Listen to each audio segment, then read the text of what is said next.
You're listening to The Briefing, first broadcast on the 26th of December 2025 on Monocle Radio.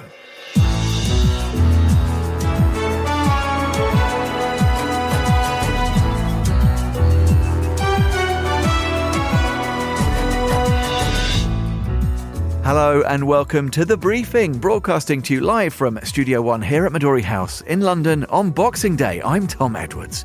Coming up on today's programme, we're bringing you a special interview from the world of luxury. As a third-generation leader of the Estée Lauder companies, William P Lauder has been the driving force behind one of the largest prestige beauty organisations in the world. Responsible for acquisitions like Tom Ford and Jo Malone London, Williams guided the organisation through decades of rapid change, from the rise of wellness and digital commerce to the growing demand for purpose-driven brands. William P Lauder is chair of the board of the directors at the Estée Lauder companies. He joined our editorial director, Tyler Brûlé, from our studios here in London to discuss how he shaped the business into a modern global powerhouse.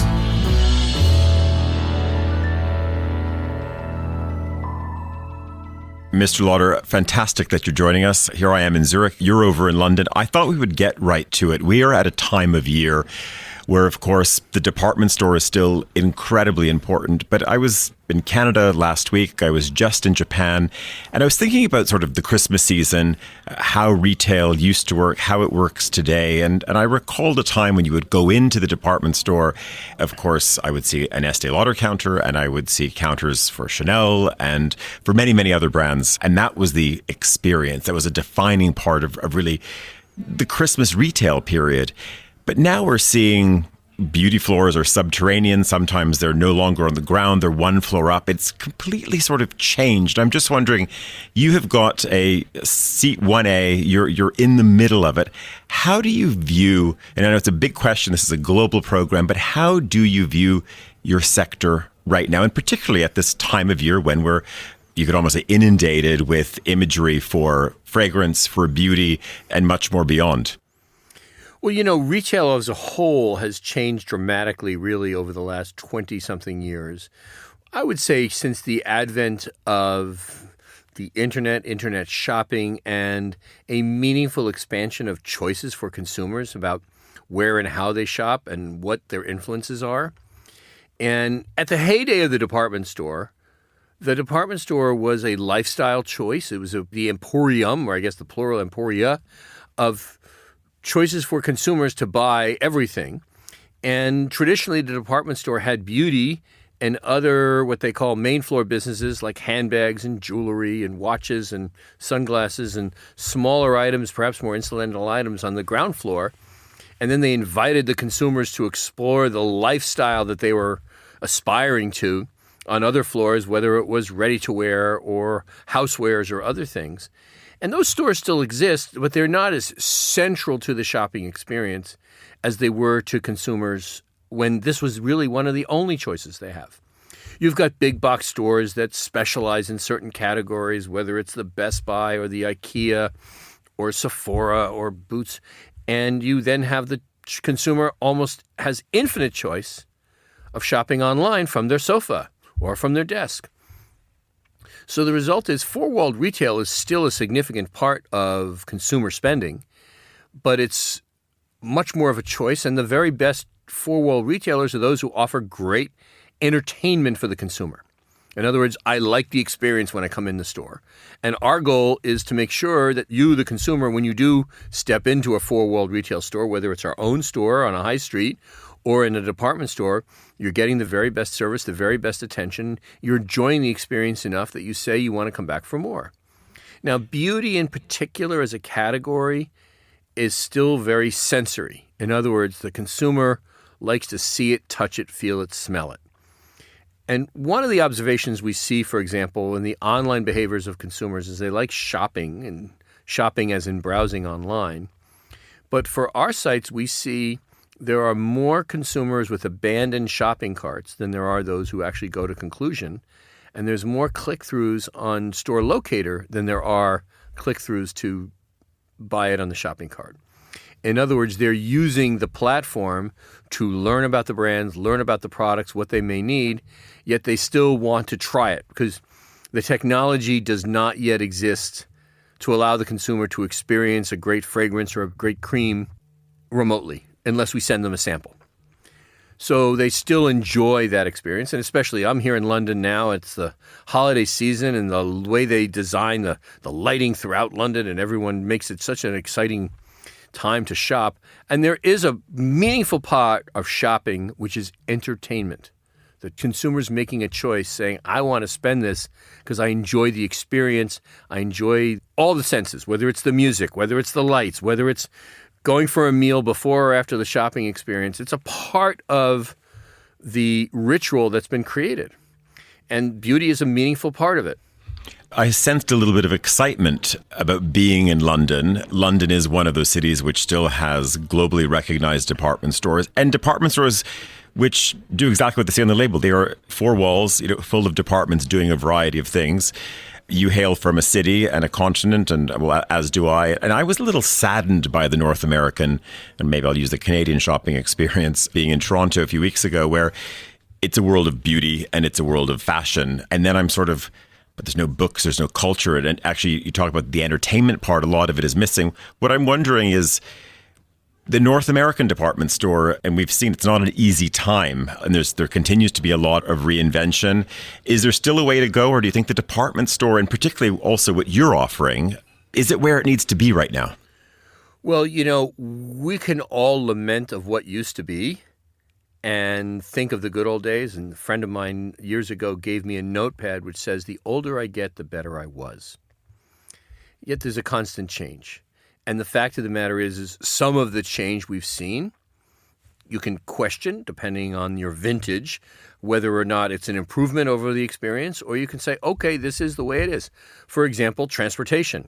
In many ways, it's gotten a lot better. In some ways, perhaps because the Concorde's gone away, it's not quite as good. But the seats are generally comfortable, and things are just about a little easier.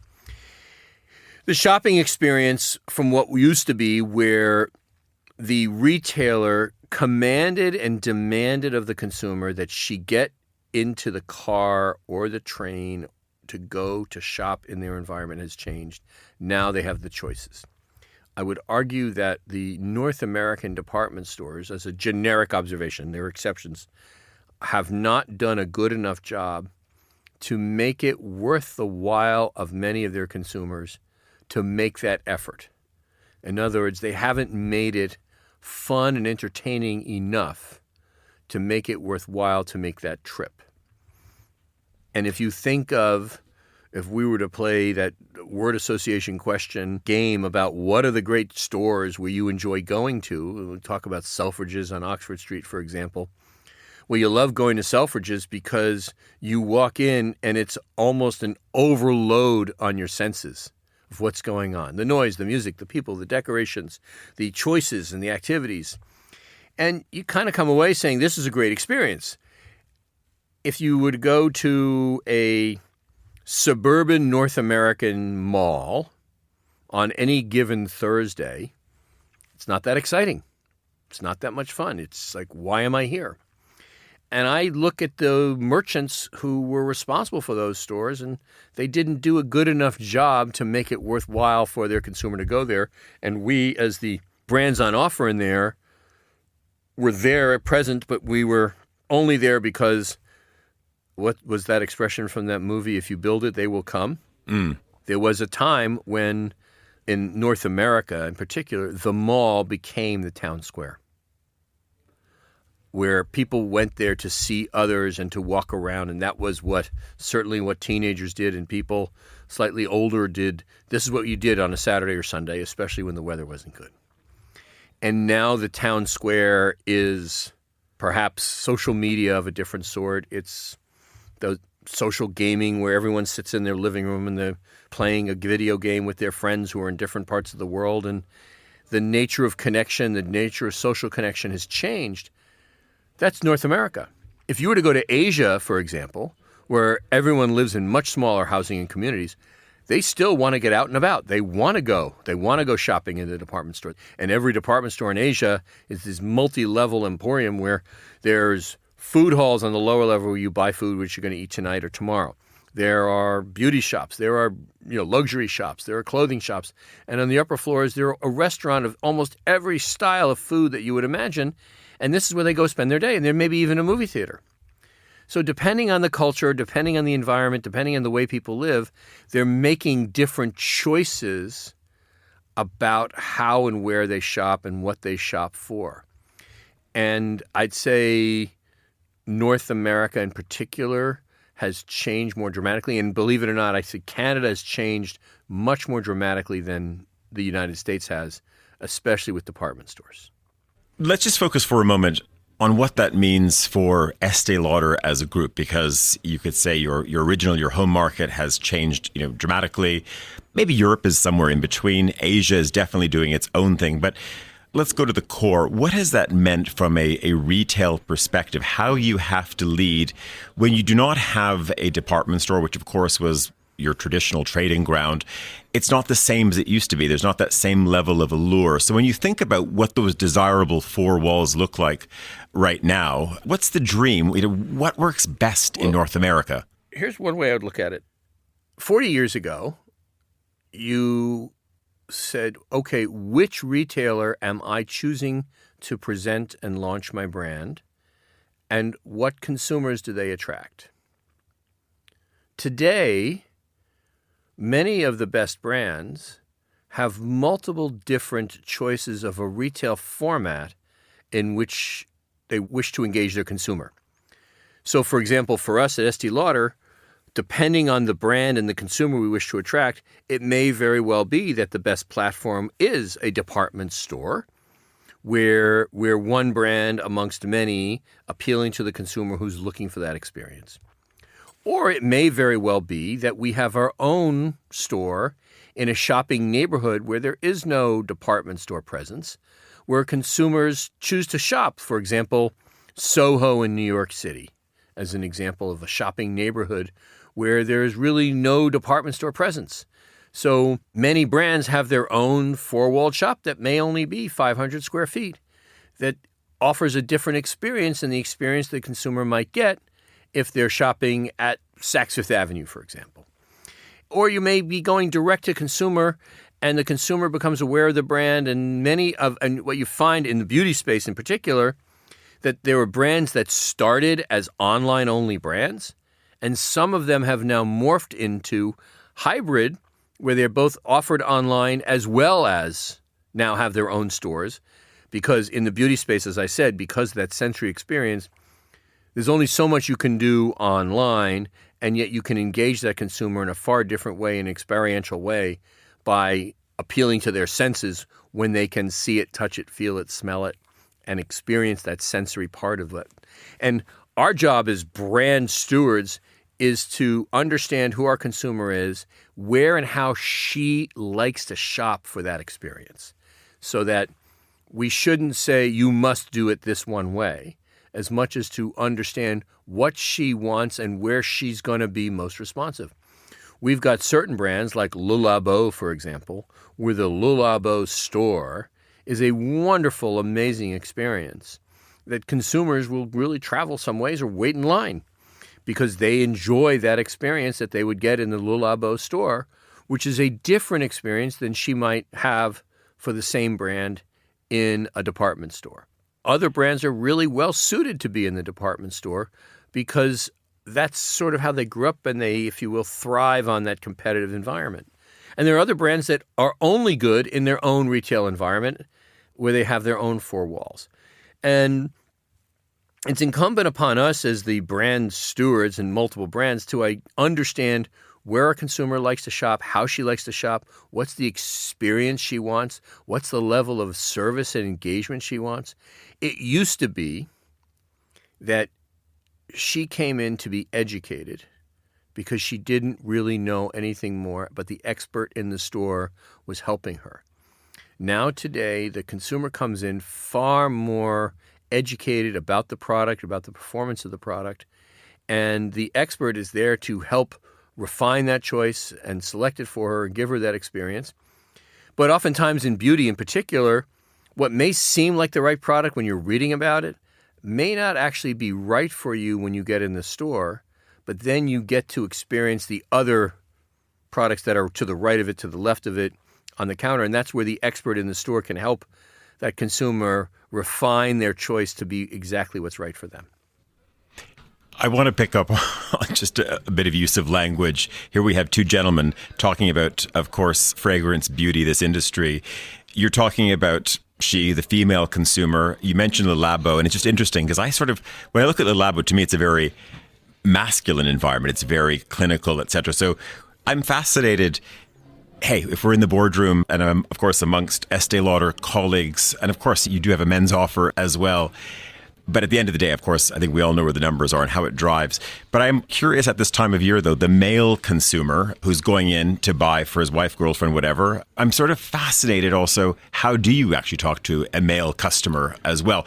Both actively buying for a woman as much as also buying for their own fragrance and beauty needs as well. You know, it's interesting you say that because men are very good borrowers. In other words, in many cases, men become good skincare consumers, not because they say, my skin doesn't feel great, how can I make it feel better? But because they've borrowed that cream or lotion, like their La Mer product that is sitting on the vanity of their significant others, and they try it after they shave, and they say, wow, that's great. And, the next time you go to the store, would you get some more of that? That's really good. Or in other words, the significant other looks and says, wait, I had more of this cream yesterday. What happened to it? Well, because their significant other, the man in their life, used it and liked it. And so men they may not be as comfortable in the shopping environment, the department store, as their significant others might be, but they still like to enjoy the products. And at the same time, an interesting statistic, we have a greater penetration of male shoppers and male-oriented products online than in store. In other words, Clinique Skin Supplies for Men, for example, does much better online, like 3 times better online than it does in store. And that's not surprising because men are more comfortable shopping online than women are. And that's as an example. And you make reference to Le Labo that's got a certain masculine feel. A number of our luxury fragrance brands like Le Labo, Frederic Malle, Kilian, Tom Ford, for example, those are fragrances which are primarily appeal to women, but are not themselves inherently feminine. And so many men enjoy the same fragrances. And again, that's a purposeful aspect of what we try to do, is to create an environment where anybody is comfortable. All are welcome and comfortable in shopping in that environment. And, around the world, you look at a different penetration of male shoppers. And at the holiday period in particular, there are many men who come in shopping for gifts for their significant others, and men of the same consumption patterns as everybody else. And the process of buying something for somebody else, they say, oh, that's something that's really interesting for me. I'll try that for myself. And that's a natural human behavior pattern, especially when they're in a shop where they have an expert who is not only expert in the product knowledge, but also expert in selling. And selling the person in front of them what may appeal to them.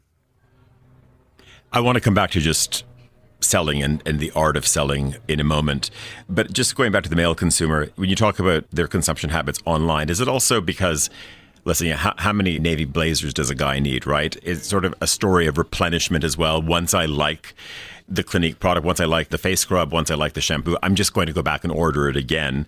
And I'm wondering that also with the male consumer, is it easy to seduce them, to sell to them something new, to wean them off potentially that shampoo and upgrade them or take them to another brand? I would put it a somewhat different way, which is a really good salesperson who knows their product and knows how to appeal to their consumer will find a way to get them to try something that they're likely to enjoy. And getting in front of that person. You can think of your own personal experience. You go to a restaurant and you have a server who makes the special sound so compelling you have to order it. Well, that same person, if they were representing one of our brands in store, they're going to make the product sound so compelling you're going to say, I have to try it, and they'll try it and you'll like it. And that's really just the nature of how they interact with each other. And yes, replenishment is much easier online, especially for men and the comfort in shopping in the environment. But if you think of it in general, in the beauty business in particular, we are all about not the first sale, but the second sale. We want the consumer to try it, like it, use it up, and come back for more. And when she comes back for more, she trusts us as a brand enough that we may then introduce her to something else or introduce him to something else that they might like. And we build the trust. And if you think the beauty business, every beauty brand, without exception, was started with one great gotta-have-it product that the consumer saw, and once they see it, they can't do without it. And they enjoy it enough that they come back for more. And when they come back for more, there's a trust level that now gives us the opportunity to expand our connection with them by trying and showing them other products. And they have a higher likelihood to say, I like this, I'm going to buy that too. I was in a department store the other day in Scandinavia, and of course, there's many people, of course, touting for business. I was with my mother on a cosmetics floor and was just amazed by the level of product knowledge and seduction and deal closing and just, as I said earlier, just the art of selling. Are you still encouraged when you look at the retail landscape? Is working at a cosmetics counter, at a fragrance counter, still attractive? Or within your sector as well, is this a time of, let's call it crisis, or at least concern? So the way I put that is that question is different in every culture and economy. In certain parts of the world, like North America, working in a store, in a department store, is the entry point for young people into the economy. In other parts of the world, it is an achievement that becomes a career. Now, mind you, there are plenty of people for whom it's a career. For us, they're very happy, they're very successful, and they've done it for 20, 25 years or more. But it depends on the culture, the perception of working in retail as a career achievement or a career stepping stone. And in many cultures and economies, especially in Europe, as well as in Asia, to be a successful sales associate in a store is an accomplishment, and many people stay their entire career and do that very successfully and very happily. Whereas the North American culture has treated being a salesperson as somewhat more transactional, as something that one does when you're young, while going to school or putting yourself through school, and your way to doing something else. And some people along the way say, hey, wait, I'm good at this. I like this. I'm going to keep doing it. I first met you with some other family members in Shanghai before we went on air. We realized it was many years ago, over a decade ago. This was a sales summit. You brought your global team together. And it was interesting. I remember at dinner, I met some people who their entry was, whether it was once upon a time through Marshall Fields when it was still around, or when the Hudson's Bay Company was still around as well, that they started their careers at the counter. And there they were suddenly as management. From a leadership perspective, I'm curious what type of path, what type of trajectory, and I know market by market is very different, but when someone comes in and they've got the chops to, of course, deliver great sales, is it pretty clear when I start with you, no matter what level, that there is some runway for me? Well, we make a strong effort in career pathing. In other words, explaining to those young people who we're trying to get to join our company of what they should expect in their first 5 years.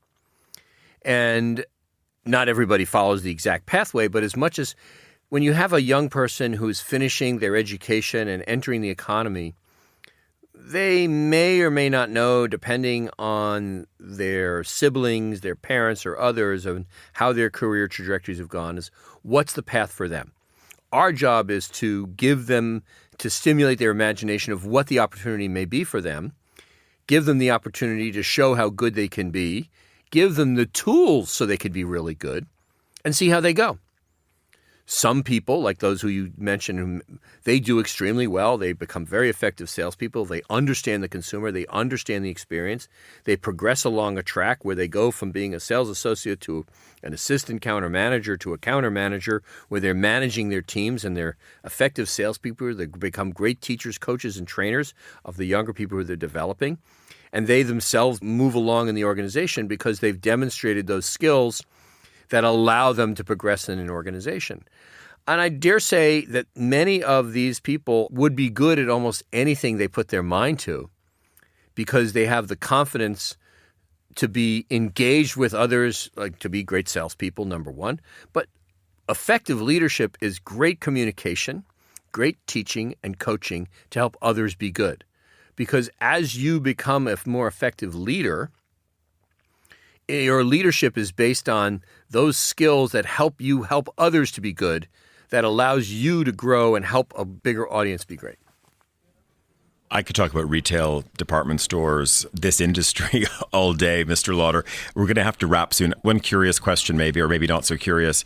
Are you increasingly out of the R&D business and more in the M&A business? Because I think back to, once upon a time when you had, real homegrown launches, and that's probably taking me back to the 80s, early 90s, versus now, of course, I get another press release and you, of course, have gone and either invested in or gobbled up an entire brand. Doing both, or is it more of an M&A world for you now? It's both, because quite honestly, almost all of the brands which we have acquired, we've acquired them when they're really quite small brands.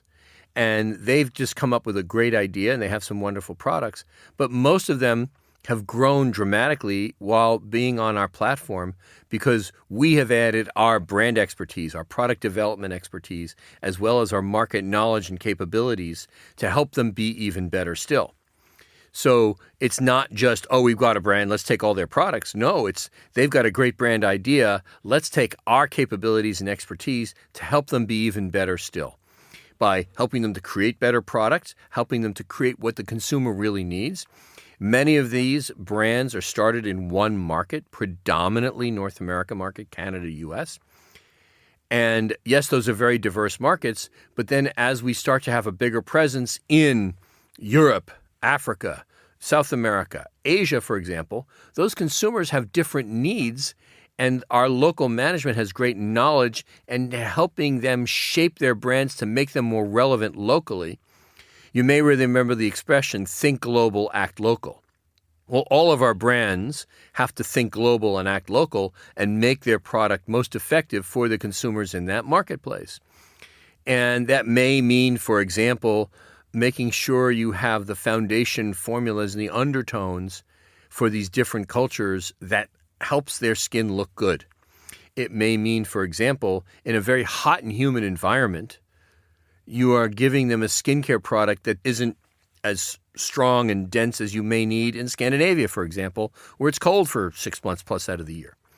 And so that's where our global knowledge of the consumer and global knowledge of product, as well as there's a regulatory environment throughout the world where there are different countries that have different regulatory environments of what is considered safe, what ingredients are allowed to be used or not allowed to be used.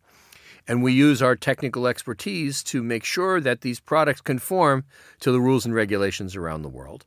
And so there's all sorts of different things we do, but the vast majority of the brands we've acquired over the last 30 years, these brands were relatively small brands where we've brought them into our family and helped them to grow to be even bigger, better brands. And we have over 300 PhD scientists working in our laboratories helping to develop these amazing products. Remarkable. Listen, just before we go, I wonder if we could do a few quick stocking stuffers, rapid fire questions. They're all a bit fun for the season. Favorite city in the U.S.? New York.